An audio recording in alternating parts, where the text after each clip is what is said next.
Hello, hi. One of the tasks that I needed to do today was another kind of like upkeep thing, is re-putting lines on my seating square.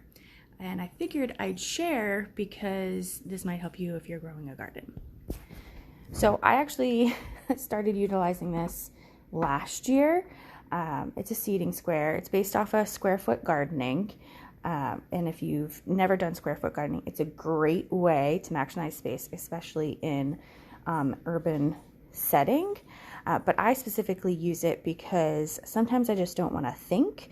But I also have other people that sometimes come and help me plant things. And so this actually helps me be like, you're doing yellow to yellow. That's your spacing for the plants that you're helping me plant here, there, so on and so forth. So I'll explain a little bit further too.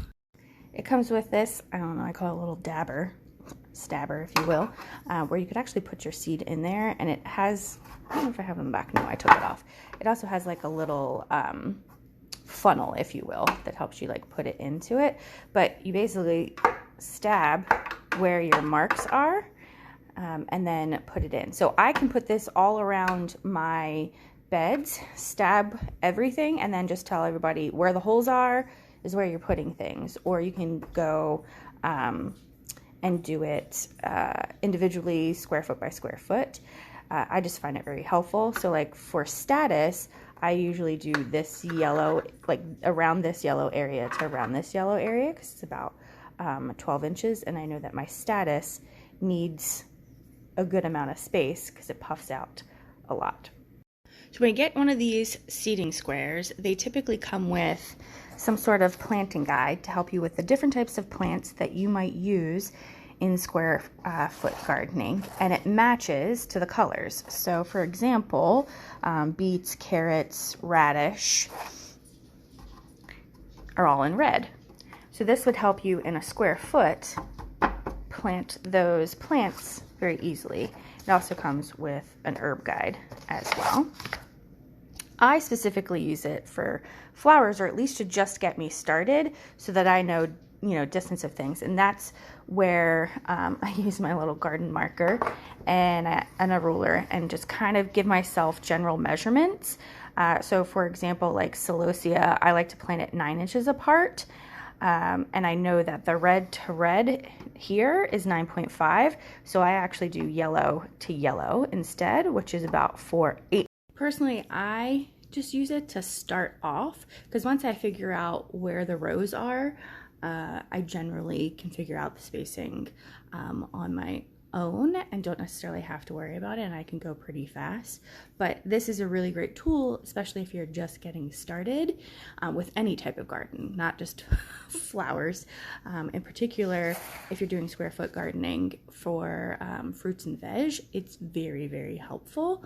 And it's not very expensive, and it's very sturdy and should last you a pretty dang long time. The other thing that I also suggest is just knowing like measurements of your body. So like I know that my hand from like the tip to like the bottom right here is about 6 inches. So if I'm doing 6-inch spacing, I know that, and I have to back it off 2 inches if I'm doing 4 inches. And I know from my wrist to my elbow, it's about 12 inches. So that's also helpful when you're trying to grow things and no spacing. The other thing too is like what I marked on here is approximate. Like I just take a ruler and kind of do this. So it's like 9.5. It might be a little bit less than that. This is like 4.25, and this is from like here to like here, the center. So this is just like approximate things, because I mean, you can be super accurate if you want. Like I'm gonna get it 12 inches on the dot, but golly, that just seems like a pain in the butt. So approximately 12 inches, approximately 9, all those different types of things. It's not the end of the world if you go a little shorter or a little further. But if you're trying to maximize things, take those things into consideration. Oh my gosh, and my dogs won't stop barking, and there's literally nothing outside. My lavender and eucalyptus starts are looking good.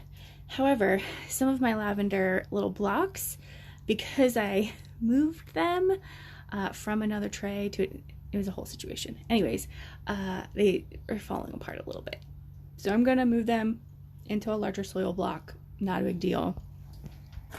And the few eucalyptus that have lasted or withstanding will also go in here as well. So I'll probably separate it like lavender and a few eucalyptus in the back. Started out with a bunch of eucalyptus that I was like, yeah. I think it's just because I'm trying to do it in my basement and they just don't necessarily like that environment, maybe, or I don't know. They're just a pain. And do I really need eucalyptus? No. But do I want it? Yes. I don't like the smell of it all over my hands. I don't know why I do that. Alright. There they are. Popped right into the little squares. Those are the not great eucalyptus. Like, we were doing well. But I fried them, or I don't know what I did. Anyways, I do still have 2 rows. I don't really need more than that. Actually, probably don't even need that. But lavender, they're doing okay. So now they're into their little squares, and I'm just going to put some vermiculite over top of here, and they'll go back under the lights.